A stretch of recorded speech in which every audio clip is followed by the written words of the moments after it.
deuxième question. Donc on rajoute ce coup-ci 10-2 mol de Ni+. Alors,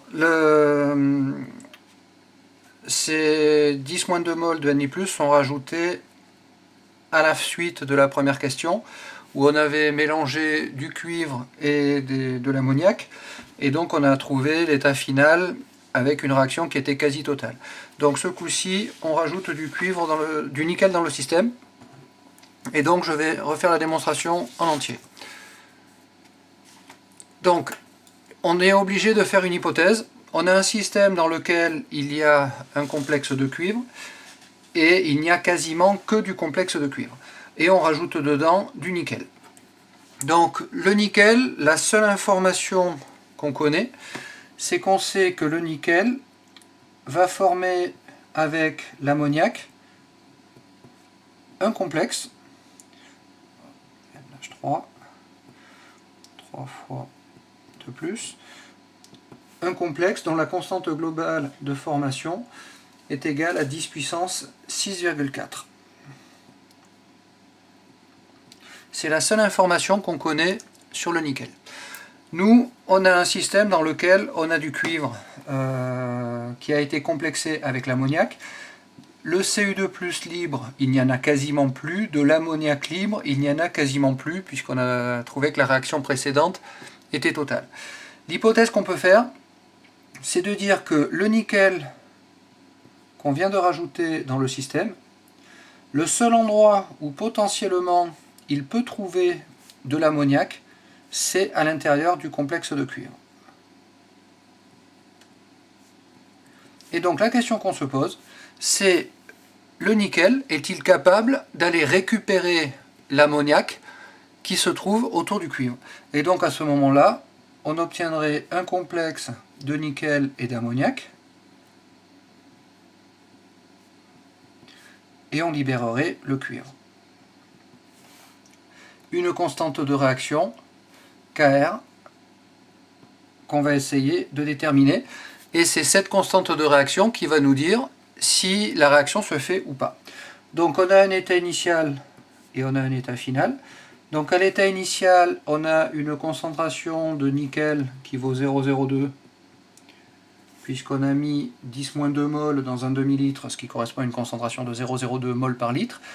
La concentration du complexe de cuivre, c'est ce qu'on a trouvé à la question précédente, c'était également 0,02.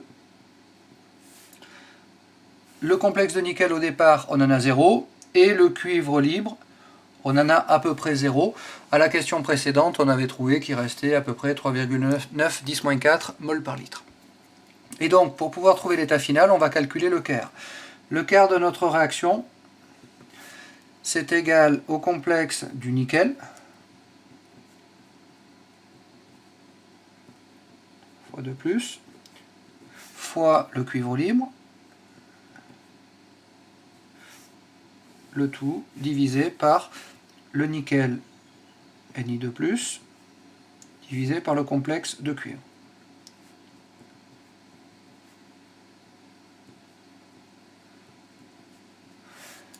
L'objectif pour trouver la valeur de Kr, c'est ce qu'on a déjà vu, c'est d'essayer de faire apparaître des constantes connues. Donc jusqu'à présent, les constantes connues qu'on avait rencontrées, c'était des constantes d'acidité Ka ou le produit ionique de l'eau Ke.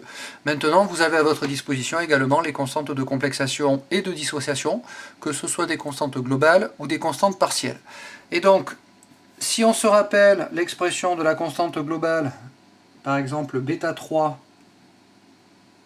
pour le cuivre, ça va être égal à la concentration Cu NH3 3 fois 2+, divisé par Cu2+, fois l'ammoniac au cube. Et donc l'objectif, c'est d'essayer de faire apparaître cette constante là-dedans, de la même manière qu'on cherche à faire apparaître la constante du nickel. L'astuce, toujours la même, de multiplier en haut en bas par quelque chose de judicieux pour chercher à faire apparaître les constantes connues. Ici, pour faire apparaître les constantes connues, on va multiplier par NH3 au cube, en haut et en bas.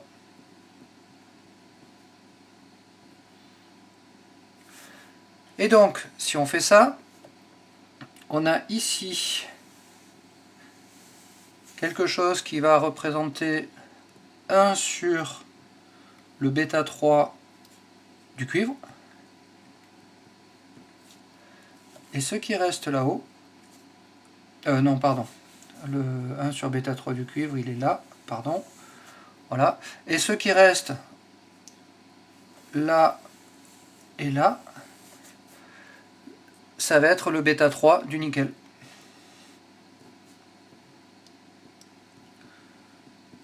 Et donc, on en déduit que le quart de notre réaction, c'est égal au bêta 3 du nickel divisé par le bêta 3 du cuivre. On fait l'application numérique. 10 puissance moins 6,4 pour le nickel. Pardon, 10 puissance 6,4. Puisque donc bêta 3 c'est 10 puissance 6,4, pardon. Et le bêta du cuivre, 10 puissance 10,5. On en déduit que notre quart, si on fait l'application numérique, c'est égal à 10 puissance moins 4,1. Qui est plus petit que 10 moins 3. Donc on en déduit que la réaction est quasi nulle.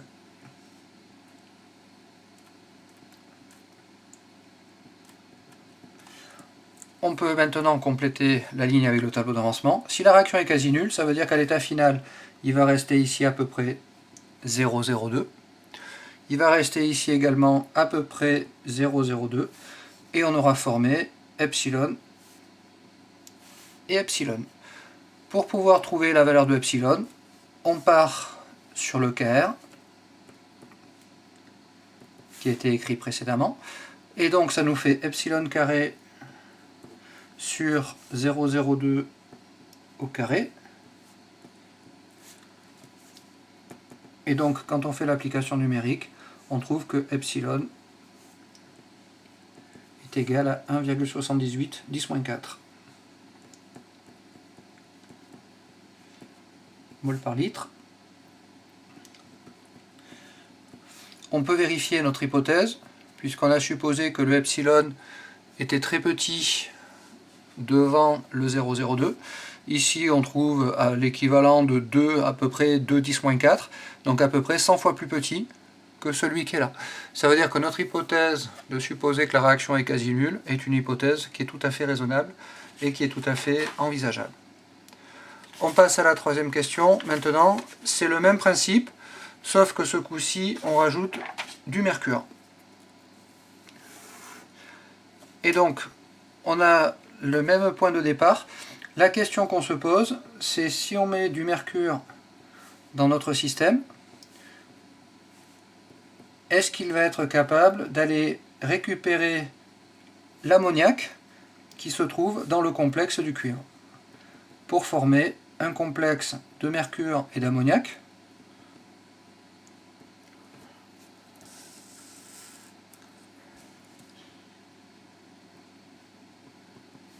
et libérer du cuivre avec un quart. Bien entendu, la première question qu'on peut se poser, c'est quand on rajoute du mercure dans le système, sachant que le mercure va complexer avec l'ammoniac, la première chose qu'on doit chercher, c'est est-ce qu'il reste de l'ammoniac libre dans le système. S'il reste de l'ammoniac libre dans le système, ça veut dire que le mercure va d'abord aller récupérer l'ammoniac qui est à disposition. Si il ne reste plus d'ammoniac à disposition dans le système, le mercure va chercher à regarder s'il peut récupérer de l'ammoniac ailleurs. Le ailleurs, ça veut dire qu'il va récupérer l'ammoniac autour de complexes existants. C'est un peu la même chose, vous rentrez dans une pièce et vous cherchez de l'argent. Il y a des billets par terre, donc ce sont les premiers billets que vous allez ramasser. Et une fois qu'il n'y a plus de billets par terre, vous voyez qu'il y a des billets qui dépassent de la poche de certaines personnes. Il y a certaines personnes où vous allez aller essayer de récupérer les billets, et il y en a d'autres sur lesquelles vous ne vous approcherez pas parce qu'elles sont largement plus costauds que vous ou elles sont armées. Ici, c'est exactement la même chose. Dans certains cas, notre ion métallique va venir récupérer les ligands des complexes qui retiennent moins les ligands que lui, et inversement, les complexes qui retiennent énormément leurs ligands, notre ion métallique ne va pas essayer d'aller les chercher. Ici, on a un état initial qui est le même, donc 0,02 et 0,02. Donc 0 et à peu près 0, c'est ce qui restait de la première question. L'état final, on ne peut pas le calculer tant qu'on ne connaît pas Kr. C'est le calcul de Kr qui va vous donner une indication sur le comportement de votre réaction. Donc le Kr, quand on va le calculer, ici on va retrouver exactement le même principe. On va trouver que c'est égal au bêta 3 du mercure divisé par le bêta 3 du cuivre. Exactement le même calcul que ceux qu'on a fait le coup d'avant. On multiplie en haut et en bas par NH3 au cube pour faire apparaître les constantes connues. Si on fait l'application numérique, on trouve une constante qui vaut 10 puissance 9,5. Ça veut dire que la réaction est quasi totale. Donc si la réaction est quasi totale, ça veut dire que la réaction s'arrête quand le limitant est épuisé. Notre réaction étant quasi totale, les réactifs sont dans les proportions stoichiométriques, donc à la fin il va rester epsilon et epsilon. On aura formé 0,02 et 0,02. Et donc si on cherche le epsilon, on va résoudre notre équation 0,02 au carré divisé par epsilon carré est égal à 10 puissance 9,5. On fait le calcul et on trouve que epsilon est égal à 3,5 10-7.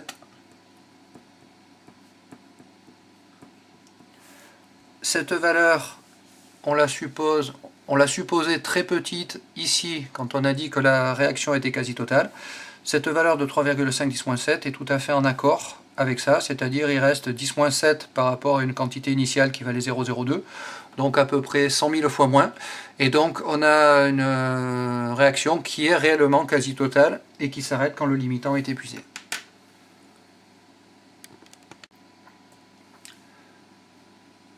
Dernière partie du chapitre sur les complexes, donc petit 6, les dosages complexométriques.